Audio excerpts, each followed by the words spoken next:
मेरी उम्र 32 साल के तकरीबन हो चुकी थी। अब मैं उम्र के उस मोड़ पर थी जहाँ लड़कियों के रिश्ते आना बंद हो जाते हैं और बालों में चांदी उतर जाती है। उसके बाद तो लोग औरत को बेकार ही समझने लगते हैं। बस मैं भी इसी उम्र में थी। अब मैं किसी भी रिश्ते को स्वीकार करने के बारे में सोच नहीं रही थी। पर एक दिन तो हद ही हो गई। मेरी माँ मेरे पास आई और कहने लगी, बेटी, तुम्हारे लिए एक लड़के का रिश्ता आया है और उम्र में वह लड़का तुमसे सिर्फ 1 साल ही बड़ा है, लेकिन इससे पहले उसके 3 बार तलाक हो चुके हैं। उसकी 3 पत्नियां उसे छोड़कर जा चुकी हैं। माँ की बात सुनकर मेरी रीढ़ की हड्डी में कपकपी शुरू हो गई थी। मैं सोच भी नहीं सकती थी कि मेरी माँ मेरे लिए ऐसा रिश्ता लेकर आएगी जिसकी 3 बार शादी हो चुकी हो और एक भी पत्नी उसके पास नहीं रुकी। भला जिसका 3 बार तलाक हुआ वह किसी लड़की को खुश कैसे रखेगा? उसे तो अब तक तलाक देने की आदत ही पड़ चुकी हो गई। लेकिन फिर मेरी माँ ने अगले ही पल एक बड़ी ही अजीब बात कही कि तुम पूछोगी नहीं, तलाक होने के पीछे आखिर क्या कारण था? मैं कुछ भी नहीं बोली, बस अपनी माँ की तरफ देखने लगी। मेरी माँ खुद ही बताने लगी कि बेटा, लड़का एक ही है। उसके घर में न भाई है न बहन है, बस एक बूढ़ा बाप है और उसकी उम्र 60 साल है। उस बेचारे ने हमेशा अपने बेटे के लिए अच्छा ही सोचा, लेकिन जब भी कोई लड़की उस घर में आती है तो तलाक लेकर जाती है। मुझे तो उस बूढ़े पर तरस आता है। उस बेचारे बुढ़े की अब जिंदगी कितनी रह गई है? उसका बेटा भी क्या करे? अपनी माँ और बहनों को खोने के बाद बाप के खिलाफ वो एक शब्द भी नहीं सुन सकता। बस इसी वजह से जब उसकी पत्नियां उसके बाप पर इल्ज़ाम लगाती है तो वह उन्हें तलाक देकर घर से निकाल देता है। मैं तो कहती हूँ कि अगर तुम उसके बाप को भी अच्छे से संभाल लो, उसकी सेवा करो, उसका दिल जीत लो, फिर कभी कोई भी समस्या ही नहीं होगी। और तो और, वैसे भी तुम बहुत अच्छी हो। तुमने अपने पापा का भी कितना ख्याल रखा है। मुझे तो लगता है कि अगर तुम उस आदमी को अपने बाप समान समझोगी, उसकी खूब सेवा करोगी, तो तुम एक अच्छी शादीशुदा ज़िंदगी आराम से गुजार सकती हो। वरना बेटी, अब तो तुम्हारा कोई रिश्ता ही नहीं आता है। माँ की बात ने मुझे चौंका दिया था। साथ ही साथ में मैं मायूस भी हो गई थी। किसी का बाप इतने ज़्यादा तलाक की वजह कैसे बन सकता है? ये इल्ज़ाम सास के ऊपर होता तो एक बार को मैं मान भी लेती, लेकिन ससुर वाली बात मुझे कुछ हजम नहीं हो रही थी। फिर मैंने सोचा, हो सकता है आजकल की लड़कियों में सहन शक्ति कम ही होती है, तो वह उस बेचारे बूढ़े अंकल को देखकर परेशान हो जाती होंगी। घर में उस बूढ़े के अलावा कोई और था भी तो नहीं, तो हो सकता है कि छोटी सी बात का बतंगड़ बन जाता हो और बात तलाक तक पहुंच जाती हो। लेकिन मैं इस बात को जितना छोटा समझ रही थी, वह इतनी छोटी हरगिज़ भी नहीं थी। मुझे क्या पता था कि मैं आग के दरिया में छलांग लगाने जा रही हूँ और जिससे मुझे अपने आप को भी बचाना होगा और अपने घर को भी। मेरी अभी तक शादी ना होने के पीछे 2 कारण थे। एक तो हम लोग गरीब थे, भर भर कर दहेज देकर लड़के वालों का मुंह बंद नहीं कर सकते थे, और दूसरा, मैं मामूली शक्ल सूरत की लड़की थी। पढ़ी लिखी तो थी, लेकिन बहुत ज़्यादा सुंदर नहीं थी। रंग सांवला था, लेकिन मेरे नैन नक्श बहुत ही तीखे थे। बड़ी बड़ी आँखें, ऊंची लंबी नाक, लंबे काले बाल जो मेरी पर्सनालिटी को 4 चांद लगा देते थे। लेकिन वही बात कि लड़की गोरी होनी चाहिए, बस इसी को वजह बनाकर मेरे रिश्ते वाले इनकार कर जाते थे। खैर, मैंने अपने होने वाले पति से मिलने की इच्छा अपनी माँ के सामने जाहिर की। मैंने माँ से कहा कि कम से कम एक बार लड़के से मिल तो लूँ। उस लड़के से मिलने के बाद मैं एक बार उसके व्यक्तित्व को जांचना चाहती थी कि आखिर पता तो चले कि वह इंसान अच्छा है या नहीं, मैं उसके साथ ज़िंदगी गुजार सकती हूँ या नहीं। मेरी बात सुनकर मेरी माँ बोली कि नहीं बेटी, उसके बाप की ये आज्ञा नहीं है। उसका बाप अपने बेटे के बारे में बहुत ही ज़्यादा सेंसिटिव है। अगर तुझे लड़के से मिलना ही है तो कल लड़का और लड़के का बाप दोनों ही आ रहे हैं। तुझे कोई बात करनी है तो उसी समय कर लेना, लेकिन मैं तुझे इजाज़त बिल्कुल नहीं दूंगी कि तू अकेले में लड़के से मिले। और भला मैं कैसे अपने मुंह से लड़के के बाप से कह दूं कि मेरी लड़की तुम्हारे लड़के से अकेले में मिलना चाहती है? ये बातें लड़कों को तो शोभा देती हैं, लेकिन लड़कियों को नहीं। अपनी माँ की बात सुनकर मुझे गुस्सा आ गया। मैंने कहा, माँ, लड़के लड़कियों में भेद पहले ज़माने में किया जाता था, अब लड़का और लड़की बराबर के ही हकदार हैं। दोनों को अधिकार है कि वह अपने पसंद का जीवन साथी चुने। अगले ही दिन वो लोग हमारे घर शाम को 5 बजे आ गए थे। मैं लड़के के बाप को देखकर तो दंग रह गई। जिसे मेरी माँ ने 60 साल का बुड्ढा कहा था, वह तो 45 से 50 साल का हट्टा कट्टा आदमी लगता था। ऐसा लगता था कि बाप बेटा नहीं, बल्कि वो दोनों छोटे और बड़े भाई हैं। वह बूढ़ा आदमी, जो कि मुझे बिल्कुल भी बूढ़ा नहीं लग रहा था, बहुत ही सतर्क नज़रों से वह हमारे पूरे घर का जायजा लेने में लगा हुआ था। उसका बेटा कम और वह ज़्यादा नज़र घुमा घुमा कर इधर उधर देख रहा था, जैसे कि रिश्ता उसी के साथ हो रहा हो। अब मैं तो कुछ ऐतराज़ कर नहीं सकती थी, वरना मेरी माँ कहती कि तुम्हें तो हर वक्त नखरे ही सूझते हैं। जाते हुए मेरे ससुर ने मेरी गोद में 10,000 रुपये रख दिए। मुझे अपने ससुर की हरकत बहुत अजीब लगी। मेरे होने वाले ससुर ने मेरे सिर पर हाथ रखा और कहा, आज से तुम हमारी बेटी हुई, मैं तुम्हें आकर ले जाऊंगा। मेरे बेटे को पत्नी की ज़रूरत है और मैं भी घर में अकेला बोर होता हूँ। वह आदमी बहुत ही सलीके से बात कर रहा था। लगता नहीं था कि कोई उसकी वजह से तलाक ले सकता है। वह भी एक ऐसे इंसान से जो देखने में बहुत ही स्मार्ट और हैंडसम था और बहुत अमीर भी था। खैर, मैंने अपनी माँ से कह दिया कि अगर उस बूढ़े ने मेरे साथ कुछ भी बदतमीज़ी करने की कोशिश की तो मैं चुप नहीं रहूँगी। ये बात आप अपने दिमाग में बैठा लो। मेरी माँ कहने लगी, तुम भी ये बात अपने दिमाग में बिठा लो कि अपने ससुर की इज्जत अपने बाप की तरह करना है। आजकल की लड़कियों की तरह ज़बान मत चलाना, जो बात बात पर नाराज़ हो जाती हैं बिना किसी ठोस वजह के। अगर अपने ससुर से लड़ाई करोगी और घर छोड़कर यहाँ आई तो इस घर के दरवाजे तुम्हारे लिए हमेशा के लिए बंद हैं। मैंने तुम्हारी परवरिश ऐसी नहीं की कि अपनी माँ की इतनी खतरनाक नसीहत सुनकर मेरा दिल कांप गया और माँ की नसीहत सुनकर मैं खामोश हो गई। लेकिन अगले ही दिन मेरी एक दोस्त गुंजन ने मुझे कुछ ऐसा बताया जिसे सुनकर मेरे कानों से धुआं निकलने लगा। गुंजन कहने लगी कि मैं तो इन लोगों को जानती हूँ। इन लोगों के बारे में जो बातें मशहूर हैं वह अच्छी नहीं हैं। मैंने सुना है कि ये कोई फ्रॉड किस्म के लोग हैं और लड़के का बाप तो बहुत ही अय्याश टाइप का है। मैंने गुंजन से पूछा, लेकिन तुमने उन लोगों को कब देखा? कहने लगी, जब कल तुम्हारे घर से निकल रहे थे तो उस समय मैं तुम्हारे घर के सामने से गुजर रही थी और तभी मैंने उन्हें देखा। मैं तो उन्हें देखते ही पहचान गई थी कि ये तो वही लड़का है जो अपनी 3 पत्नियों को तलाक दे चुका है।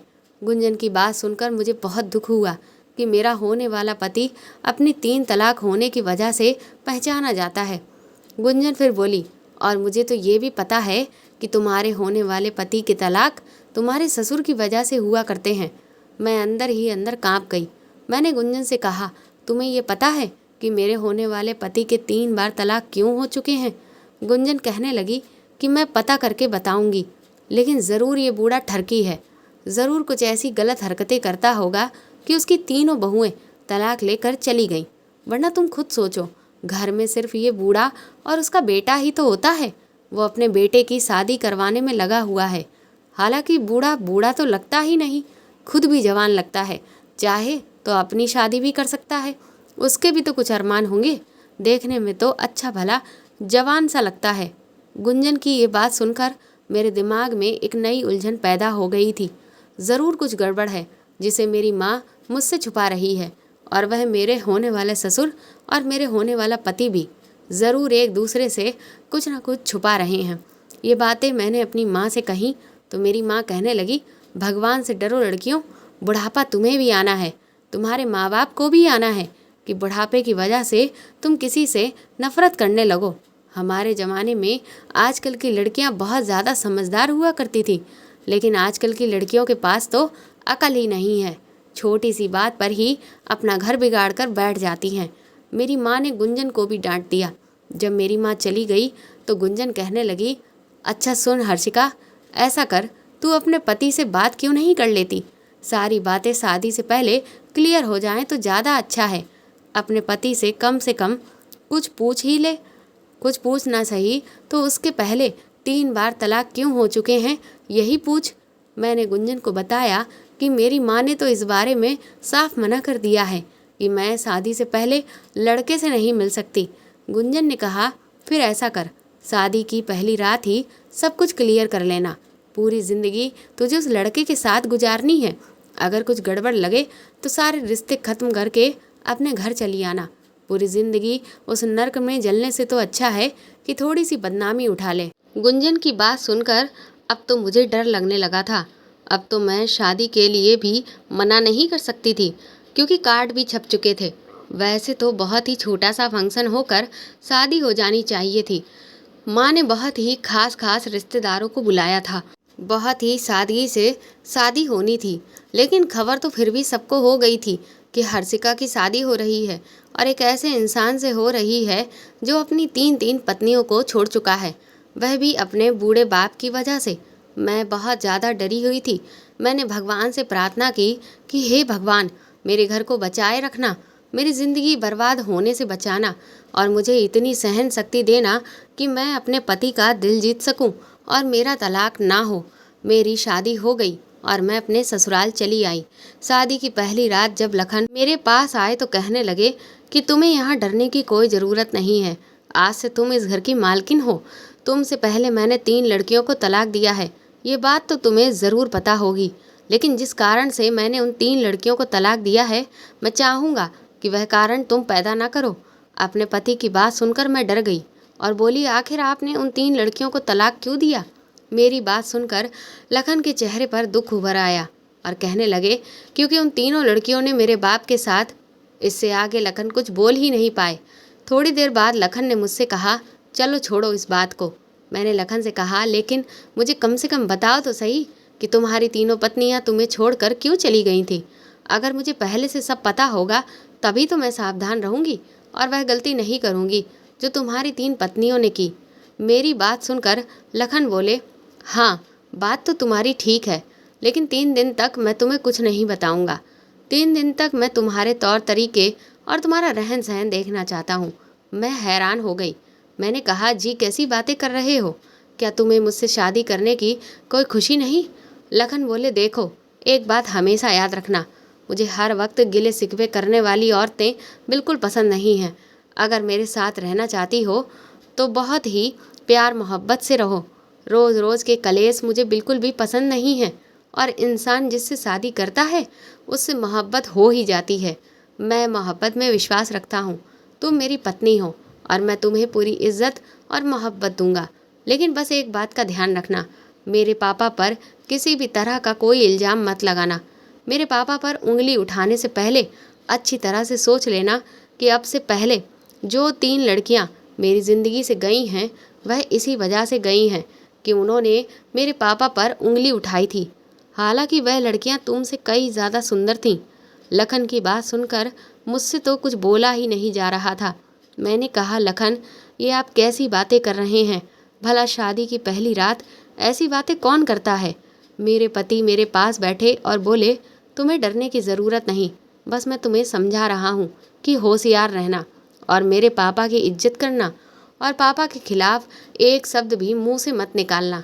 तुमसे पहले अपनी तीनों पत्नियों को ये बात मैंने इतनी साफ तौर पर नहीं समझाई थी, लेकिन मैं तुम्हें बहुत ही साफ तौर पर ये बात समझा रहा हूँ कि मैं अपने पापा के खिलाफ कोई शब्द नहीं सुनूंगा। आज तक मेरा घर नहीं बस पाया, लेकिन मुझे इस बात का कोई अफसोस नहीं है। मैं बस अपने पापा को खुश रखना चाहता हूँ, और तुम भी मेरे पापा को खुश रखना। मेरे पापा बहुत ही सीधे साधे हैं। उनकी सेवा करोगी, उनके साथ अच्छे से रहोगी तो वह तुम्हें बेटी की तरह रखेंगे। एक बात और याद रखना, मेरे पापा के पास इतना पैसा है, इतनी प्रॉपर्टी है। अगर तुम मेरे पापा को खुश रखोगी तो मेरे पापा तुम्हें खुश रखेंगे, तुम्हारे पूरे परिवार को खुश रखेंगे। तुम्हारे पूरे परिवार की गरीबी दूर हो जाएगी। तुम्हारी 7 नस्लें ऐसे ही बैठकर खाएंगी, तब भी पैसे खत्म नहीं होंगे। इतना पैसा है मेरे पापा के पास। बस मेरे पापा को खुश रखना। लखन की बात अब कुछ कुछ मेरे दिमाग में आने लगी थी। अगर मैं अपने ससुर को खुश रखती, उनकी सेवा करती, तो मेरी छोटी बहन भाइयों की ज़िंदगी भी संवर जाती। मेरे माता पिता जो अब तक छोटी छोटी खुशियों को तरसते रहते थे, उनकी भी ज़िंदगी में खुशियाँ बहार बनकर आ जाती। और ये कोई ज़्यादा मुश्किल काम नहीं था। बस एक काम करना था कि मैंने अपने ससुर को अपने बाप का दर्जा देना था। मैंने लखन को विश्वास दिलाया कि मेरी तरफ से आपके पापा को शिकायत का कभी कोई मौका नहीं मिलेगा। मेरी बात सुनकर लखन खुश हो गए। उन्होंने मेरी उंगली में हीरे की अंगूठी पहना दी। इतने बड़े हीरे की अंगूठी देखकर तो मैं दंग रह गई।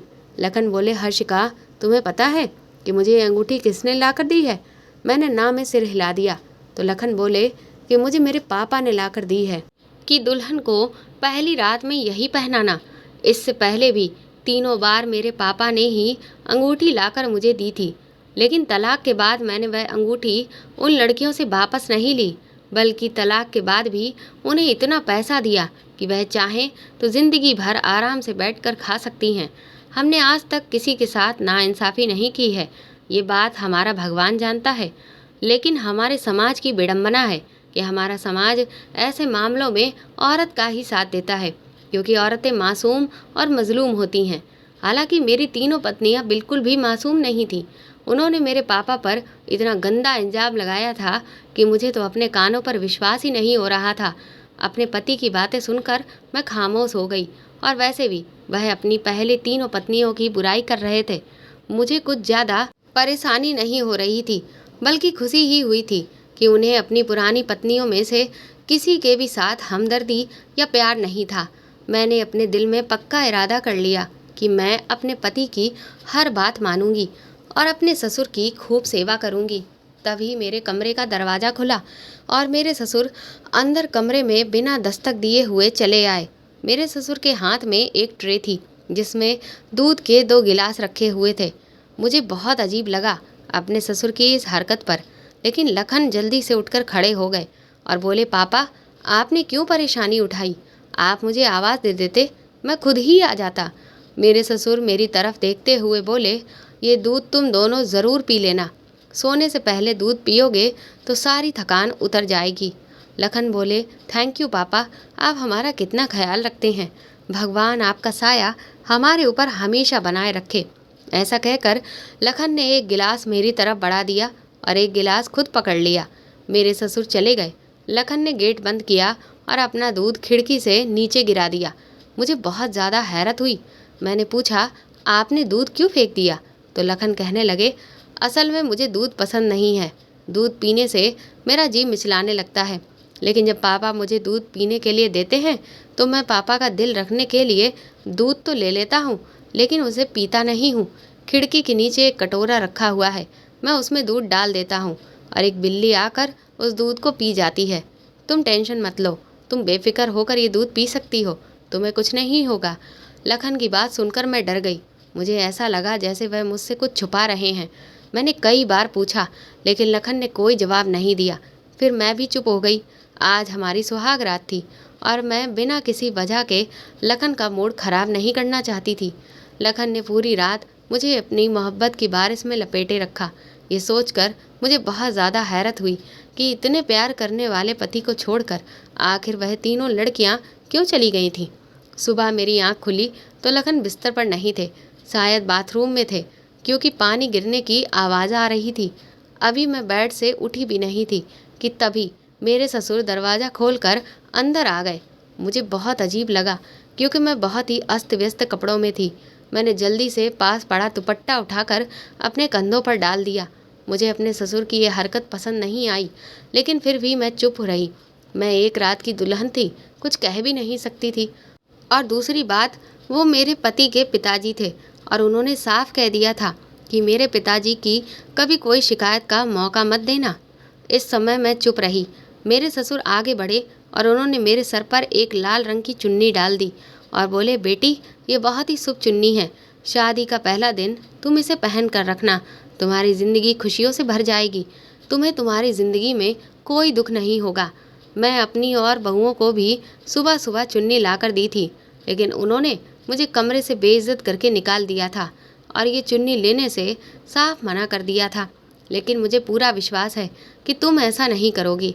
तुम मुझे बहुत ही सुलझी हुई और संस्कारी बच्ची लगती हो। मुझे विश्वास है कि तुम मेरे बेटे को सच्ची खुशी दोगी। ऐसा कहकर मेरे ससुर ने मेरे माथे को चूम लिया। मैं तो हक्का बक्का रह गई। हालांकि जब भी एक बाप अपनी बेटी को प्यार करता है तो उसके माथे को चूम कर ही उसे प्यार करता है और आशीर्वाद देता है, लेकिन पता नहीं क्यों मुझे अपने ससुर का मुझे इस तरह से चूमना पसंद नहीं आया। इतनी देर में लखन भी बाहर आ गए। अपने पापा को वहाँ देखकर वो बोले, अरे पापा, सुबह सुबह आप यहाँ? मेरे ससुर ने उन्हें बता दिया कि मैं तुम्हारी पत्नी को ये लाल चुन्नी देने आया था। ये कहकर मेरे ससुर चले गए। लखन बोले, पापा की बात मानना और पूरे दिन ये चुन्नी को पहन कर रखना। मैंने लखन से कहना चाहती थी कि मुझे तुम्हारे पापा की चूमने वाली बात बिल्कुल भी पसंद नहीं आई, लेकिन मैं चुप रही। किसी तरह मेरी शादी को 3 दिन गुजर गए। अभी तक तो सब कुछ ठीक चल रहा था, लेकिन अपने ससुर की एक बात मुझे बहुत अजीब लगती। हर वक्त वो मेरे आसपास रहते, मुझसे बात करने की कोशिश करते, बहाने बहाने से मुझे अपने पास बुलाते। अपने ससुर की इतनी ज़्यादा अटेंशन मुझे बिल्कुल भी पसंद नहीं आ रही थी। कभी कभी तो जब मैं और लखन बहुत पास पास बैठे होते और लखन मुझसे प्यार भरी बातें कर रहे होते तो मेरे ससुर आ जाते और लखन को हाथ पकड़कर उठा देते और किसी काम के बहाने बाहर भेज देते। मुझे अपने ससुर की ये सारी बातें पसंद नहीं आती थीं। अगर यही सब लखन करते तो मुझे अच्छा लगता, लेकिन लखन तो शादी के दूसरे दिन से ही अपने कामों में बिजी हो गए थे।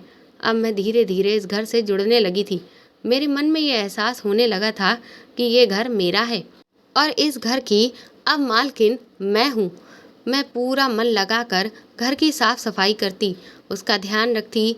एक बात और थी, पूरे घर की सफाई करती, लेकिन मेरे ससुर अपने कमरे की सफाई नहीं करने देते। वह हमेशा उसमें ताला डाल कर रखते थे। जब सोने जाते तभी ताला खोलते और अंदर जाकर सो जाते। मैंने एक दिन लखन से कहा कि लखन, तुम्हारे पापा कमरे में ताला डाल कर रखते हैं। मैं तो सोच रही थी कि पापा के कमरे की भी मैं सफाई कर दूं। मेरी बात सुनने के बाद लखन थोड़ा परेशान हो गए और कहने लगे कि मेरे पापा की तो ये बहुत पुरानी आदत है। वह अपने कमरे में किसी का भी जाना पसंद नहीं करते। यहाँ तक कि उन्होंने कभी मुझे भी अपने कमरे में नहीं आने दिया है। तुम ऐसा करो, बाकी घर की साफ सफाई कर लो और पापा के कमरे को ऐसे ही रहने दो। हमारे घर में काम वाली भी आती थी, उसने भी मुझे बता रखा था कि बड़े मालिक अपने कमरे की सफाई किसी को भी नहीं करने देते। शादी को 1 महीना बीत गया, लेकिन मेरे ससुर का रवैया वैसे का वैसा ही था। वह अपने कमरे को हमेशा ताला लगा कर रखते थे। अब तो मैं बहुत ज़्यादा परेशान हो चुकी थी। मुझे लगता था कि जैसे वह कमरा बहुत ज़्यादा गंदा हो चुका होगा। हम रोज़ अपने घर को साफ करते हैं, तब भी वो गंदा हो जाता है। और फिर पापा के कमरे की तो बरसों से सफाई ही नहीं हुई थी। मैंने यही बात जब लखन से कही तो लखन बोले, हाँ, बात तो तुम सही कह रही हो। ऐसा करो, एक बार पापा से बात कर लो। अगर वह कहते हैं तो तुम उनका कमरा साफ कर देना। लखन की आज्ञा मिलते ही मैं अपने ससुर के कमरे में चली आई। आज दरवाज़ा खुला हुआ था। मैं दरवाज़ा खोलकर अंदर चली आई। मेरे ससुर बेड पर बैठे हुए थे। मेरी तरफ से उनकी पीठ थी। मैंने एक नज़र पूरे कमरे में डाली और मेरी हैरत से आंखें फटी की फटी रह गईं, क्योंकि पूरे कमरे में यहाँ से वहाँ तक लेडीज़ कपड़े पड़े हुए थे। ड्रेसिंग टेबल की तरफ नज़र गई तो वहाँ भी मेकअप का सामान और कुछ चूड़ियाँ वगैरह रखी गई थी। मुझे बहुत ज़्यादा हैरत हुई। मेरी सास को तो गुजरे हुए न जाने कितना समय हो गया था, फिर भला मेरे ससुर के कमरे में ये लेडीज सामान क्या कर रहा था। मेरी आहट पर मेरे ससुर ने चौंक कर देखा। मुझे देखकर वो एकदम से डर गए थे और बोले, अरे बहू, तुम मेरे कमरे में क्या कर रही हो? चलो बाहर चलो। मैं भी बाहर ही चला आ रहा हूँ, मेरा चाय पीने का मन कर रहा है। चलो मेरे लिए अदरक इलायची वाली चाय बना दो। मैंने कहा, पापा जी, चाहे तो मीना बना ही रही है, आप चले जाएं, पी लें, तब तक मैं आपके कमरे की सफाई कर देती हूँ। देखिए कितना गंदा हो रहा है आपका कमरा। ये बात सुनकर तो मेरे ससुर और भी ज़्यादा डर गए थे। वह जल्दी से बाहर निकल आए और मेरा हाथ पकड़कर मुझे भी बाहर ले आए और जल्दी से अपना दरवाज़ा बंद कर दिया। कहने लगे, अरे बहू, इस कमरे में साफ़ सफाई के लिए तो ऐसा कुछ है भी नहीं। मैं रोज़ रोज़ अपने कमरे की सफाई खुद ही कर लेता हूँ। तुम चलो, हम दोनों बाहर लॉन में बैठकर चाय पीते हैं। देखो ना कितना अच्छा मौसम हो रहा है।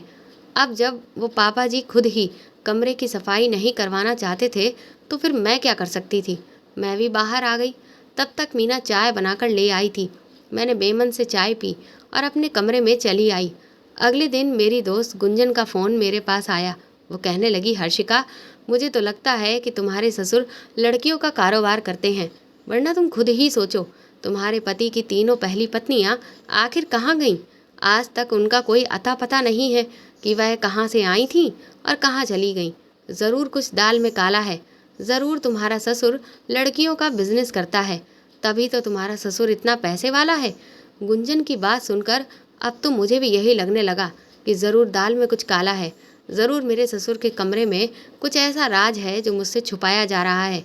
वह सारे लेडीज़ कपड़े मेरी आंखों के सामने घूम गए। सारे के सारे कपड़े लड़कियों के ही थे। ज़रूर उस कमरे में मेरे ससुर लड़कियों को बंद करके रखते हैं, उनके साथ पहले गलत काम करते हैं और फिर उन्हें बेच देते हैं। ये ख्याल मेरे दिमाग में आने लगा था कि मेरा पूरा शरीर कांप गया। अगर ऐसा ही था तो फिर तो मैं इस घर में सुरक्षित नहीं थी। मैंने सोच लिया था कि मैं अपने ससुर की सच्चाई जानकर ही रहूंगी, और अगर मेरे ससुर कुछ गलत काम करते होंगे तो मैं खुद ही उन्हें पुलिस से अरेस्ट करवाऊंगी। मैं अपने ससुर पर निगाह रखने लगी थी। एक रात जब मैं पानी लेने बाहर आई तो मेरे ससुर के कमरे में लाइट जल रही थी और मेरे ससुर के कमरे से किसी लड़की के रोने की आवाज़ भी आ रही थी। मेरा दिल तो उस वक्त धक से रह गया कि ज़रूर मेरे ससुर के कमरे में कोई लड़की है। मैं जल्दी से अपने ससुर के कमरे के पास गई और अंदर झांक कर देखा तो मुझे कुछ भी नज़र नहीं आ रहा था। लड़की के रोने की आवाज़ भी अब बिल्कुल बंद हो चुकी थी। मैं दरवाजे पर दस्तक देने ही वाली थी कि लेकिन मैंने खुद को रोक लिया। मैंने सोचा कि कहीं मेरे ससुर गुस्सा ना हो जाएं और कहीं वह मेरी शिकायत लखन से ना लगा दे कि इतनी रात को मैं उन्हें तंग कर रही हूँ। बहुत देर तक मैं कान लगाकर वहीं सुनती रही कि लड़के की आवाज़ दोबारा आती है या नहीं, लेकिन अब लड़के की आवाज़ नहीं आ रही थी। मेरे ससुर ने भी अब कमरे की लाइट बंद कर ली थी। मैं भी अपने कमरे में आ गई। पूरी रात मुझे सुकून से नींद नहीं आई। लखन से भी मैं कुछ कह नहीं सकती थी, वरना लखन कहते कि तुम भी दूसरी लड़कियों की तरह मेरे पापा पर इल्ज़ाम लगाने लगी हो। एक बार मैं किचन में खाना बना रही थी कि तभी अचानक गरम तेल मेरे हाथ पर गिर गया और मेरा हाथ जल गया। मेरी चीख निकल गई। मेरी चीख को सुनते ही मेरे ससुर भागते हुए किचन में आए थे। मुझे दर्द से तड़पते देखकर वो जल्दी से मेरे पास आए और मेरा हाथ देखने लगे। मेरे ससुर उस समय मेरे इतने करीब थे कि मुझे बहुत अजीब लग रहा था। मैंने अपने ससुर से अपना हाथ छुड़ाना चाहा, लेकिन वह माने ही नहीं। वो मुझे किचन से बाहर ले आए और मुझे ड्राइंग रूम में बैठाकर वह जल्दी से बर्फ़ लेकर आए और वहीं सोफे पर मेरे बिल्कुल करीब होकर बैठ गए और मेरे हाथ पर बर्फ़ लगाने लगे। मुझे घुटन का एहसास होने लगा। ससुर और बहू के बीच में एक मर्यादा होनी चाहिए, एक दूरी हमेशा बनी रहनी चाहिए। वह दूरी मेरे ससुर ने बिल्कुल ही मिटा दी थी। वह मेरे बहुत करीब थे। मैंने जल्दी से अपना हाथ छुड़ाया और अपने कमरे में आ गई। मेरे ससुर पीछे से मुझे आवाज़ लगाते ही रह गए। अपने ससुर की ये सब हरकतें अब मुझे बहुत ही गलत लग रही थी, लेकिन मैं लखन से कैसे कहती। दिन ऐसे ही गुजर रहे थे, लेकिन मैं अपने ससुर के ऊपर पूरी नज़र बनाए हुए थी कि मुझे कुछ तो ऐसा मिले जो मैं लखन को दिखाकर लखन के पापा को गलत साबित कर सकूं। लेकिन अभी तक मेरे हाथ ऐसा कोई भी सबूत नहीं लगा था। एक दिन लखन को घर आने में बहुत देर हो गई। वैसे तो लखन रात को 9 बजे तक घर वापस आ जाते थे, लेकिन आज 11 बजने वाले थे और लखन अभी तक घर नहीं आए थे। वैसे तो लखन के पास दूसरी चाबी भी थी, वो गेट खोलकर खुद ही घर के अंदर आ सकते थे, लेकिन मैं फिर भी लखन का इंतज़ार कर रही थी और लखन का इंतज़ार करते हुए मैं बाहर ड्राइंग रूम में टहल रही थी। मेरे ससुर अपने कमरे में जा चुके थे। उनके कमरे की लाइट जल रही थी और तभी मैं चौंक गई। मुझे अपने ससुर के कमरे से एक बार फिर किसी लड़की के रोने की आवाज़ हल्की हल्की सी आने लगी। कुछ देर के बाद एक ज़ोरदार चीख सुनाई दी और मेरा दिल धड़कना भूल गया। मेरे ससुर के कमरे में कोई लड़की थी और वह मदद के लिए चिल्ला रही थी। अब मैं और नहीं रुक सकती थी। मैंने ज़ोर ज़ोर से अपने ससुर के दरवाजे को पीटना शुरू कर दिया, लेकिन मेरे ससुर ने दरवाज़ा नहीं खोला। हाँ, लड़की की दबी दबी सिसकियों की आवाज़ ज़रूर अभी भी आ रही थी। जब मेरे ससुर ने दरवाज़ा नहीं खोला तो फिर मैंने खिड़की पर एक ज़ोरदार धक्का दिया तो खिड़की खुल गई और सामने एक लड़की अपना मुंह घुटनों में छुपाए बैठी हुई थी और वो सिसक सिसक कर बुरी तरह से रो रही थी। मैं जल्दी से खिड़की से ही कूदकर अंदर चली गई। इतनी देर में लखन भी अंदर आ गए थे। जब उन्होंने मुझे मेरे ससुर के कमरे में खिड़की के रास्ते से जाते देखा तो वह भी मेरे ससुर के कमरे की तरफ चले आए। तब तक मैं अंदर जाकर कमरे का दरवाज़ा खोल दिया था। मेरे ससुर कमरे में कहीं भी दिखाई नहीं दे रहे थे। हाँ, वह लड़की अभी भी अपना सर घुटनों में छुपाए रो रही थी। लखन भी सामने का दृश्य देखकर हैरान रह गए थे। मैं जल्दी से उस लड़की के पास गई और उसको दिलासा देने लगी, लेकिन जब उस लड़की ने अपना चेहरा घुटनों से ऊपर उठाया तो मेरे और लखन के सिर पर तो आसमान ही गिर पड़ा, क्योंकि वह कोई और लड़की नहीं बल्कि वह तो मेरे ससुर ही थे, जो पूरे फुल लड़की के मेकअप में थे। शादी का जोड़ा उन्होंने पहन रखा था और खुद को ऐसे तैयार कर रखा था जैसे कि वो कोई नई नवेली दुल्हन हो, और लड़की की आवाज़ निकालते हुए वो कुछ बोल रहे थे और रो भी रहे थे। ऐसे सिसक सिसक कर रो रहे थे जैसे उनके साथ बहुत बड़ा जुल्म हो चुका हो, जैसे किसी ने उनकी इज्जत के साथ खिलवाड़ किया हो। अपने पापा को इस तरह से बिलक बिलक कर रोता देखकर लखन की आंखों में भी आंसू आ गए। वह जल्दी से अपने पापा के पास गए और उन्हें चुप कराया। इतनी देर में मेरे ससुर बेहोश हो चुके थे। लखन जल्दी से उन्हें लेकर हॉस्पिटल गए। डॉक्टरों ने बताया कि उनकी दिमागी हालत ठीक नहीं है, वह किसी बात का बहुत ज़्यादा स्ट्रेस लेते हैं। और फिर लखन ने मुझे एक बरसों पुरानी कहानी सुनाई, जिसे सुनकर मेरी आंखों में भी आंसू आ गए। लखन ने बताया कि हम 2 बहन भाई थे। मेरी बहन मुझसे 2 साल बड़ी थी। मेरी माँ हम दोनों बहन भाइयों को छोड़कर बचपन में ही चली गई थी। मेरे पापा ने ही हमें माँ और बाप दोनों का प्यार दिया था। हमारी वजह से दूसरी शादी भी नहीं की थी। धीरे धीरे हम दोनों बहन भाई बड़े हो गए और फिर मेरी बहन का रिश्ता भी हो गया। मेरी बहन की शादी होने वाली थी। उस रात मेरी बहन दुल्हन बनी अपने कमरे में बैठी हुई थी और उसकी बारात आने वाली थी कि तभी कुछ डाकू हमारे घर में घुस आए। वह शायद पुलिस से बचने के लिए हमारे घर में छुपने के लिए आए थे। वह 5 डाकू थे और मेरी बहन के कमरे में घुस गए। उस समय मेरे पापा मेरी बहन के पास ही बैठे हुए थे। वो उससे कुछ बातें कर रहे थे और पापा को लगा कि मेरी बेटी अब जाने वाली है, इसके लिए उसके साथ आखिरी समय को यादगार बनाना चाहते थे कि तभी उसी समय डाकू कमरे में घुस आए थे। डाकुओं ने मेरे पापा को बाथरूम में बंद कर दिया और मेरी बहन को अपने हवस का शिकार बना लिया। मेरी बहन चीखती रही, बुरी तरह से चिल्लाती रही, लेकिन उस वक्त बाहर डीजे की इतनी तेज़ आवाज़ थी कि किसी ने भी मेरी बहन और पापा की चीखों की आवाज़ नहीं सुनी। 5 डाकू अपनी मनमानी करके और मेरी बहन की ज़िंदगी खराब करके चले गए थे। जब मेरे पापा ने अपनी बेटी की उजड़ी हुई हालत देखी तो उसी समय उनका वो दिमागी संतुलन बिगड़ गया। वह चीख मार मार कर बेहोश हो गए थे। किसी भी बाप के लिए ये सदमा बहुत बड़ा होता है कि उसकी बेटी की इज्जत उसकी ही आंखों के सामने खराब हो गई हो। मेरी बहन को डॉक्टर के पास ले जाया गया, लेकिन मेरी बहन को उस वक्त बचाया नहीं जा सका। धीरे धीरे पापा कुछ नॉर्मल तो हो गए, लेकिन मेरी बहन वाले हादसे ने उनके दिमाग पर बहुत बड़ा असर किया था। वह धीरे धीरे दिमागी मरीज बन चुके थे। मैं अपने पापा को कभी भी हर्ट नहीं कर सकता था, उनकी सारी बातें मानता था। लखन की बात सुनकर अब सारी गुत्थी सुलझ चुकी थी। मेरे ससुर जब भी मेरे करीब आते थे तो वह मुझे अपनी बेटी के रूप में देखते थे। उन्हें अपनी मरी हुई बेटी मुझ में दिखाई देती थी। मेरी तीनों सौतनों के साथ भी शायद मेरे ससुर का यही रवैया रहा होगा और मेरी तीनों सौतन ने मेरे ससुर के इस रवैये को गलत रंग दिया होगा। जैसा कि एक बार मेरे मन में भी गलत ख्याल आया था, लेकिन मेरे ससुर की मंशा गलत नहीं थी। उन्हें अपनी बहुओं में अपनी बेटी ही नज़र आती थी और इसीलिए वह अपनी बहू के ज़्यादा से ज़्यादा करीब रहने की कोशिश करते और उसको बहुत प्यार करते।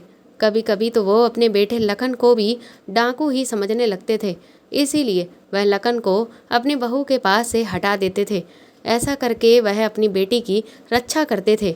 जब लखन को सारी सच्चाई पता चली तो लखन को भी बहुत अफसोस हुआ था। लखन ने मुझसे कहा कि मैंने उन तीनों लड़कियों के साथ बहुत गलत किया। काश मुझे पहले से ये सच्चाई पता होती तो उन तीनों लड़कियों की ज़िंदगी बर्बाद नहीं होती। मैं पहले से ही अपने पापा का इलाज करवाता, लेकिन मैं मानता हूँ कि ये सब कुछ तुम्हारी हिम्मत की वजह से हुआ है। अगर तुम इस रात हिम्मत ना दिखाती और खिड़की से कूदकर अंदर न जाती तो यह हकीकत कभी भी खुलकर सामने नहीं आती।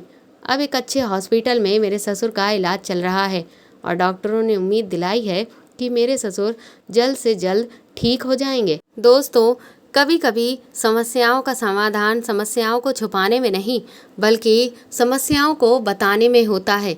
इसीलिए अगर कोई हमारे जीवन में भरोसेमंद इंसान है तो उससे हमें अपनी समस्याओं को साझा ज़रूर करना चाहिए ताकि उन्हें सुलझाया जा सके। तो दोस्तों, आपको ये कहानी कैसी लगी हमें कमेंट करके ज़रूर बताएं और प्लीज़ इस कहानी को ज़्यादा से ज़्यादा शेयर और लाइक करके मेरे चैनल को सपोर्ट करें।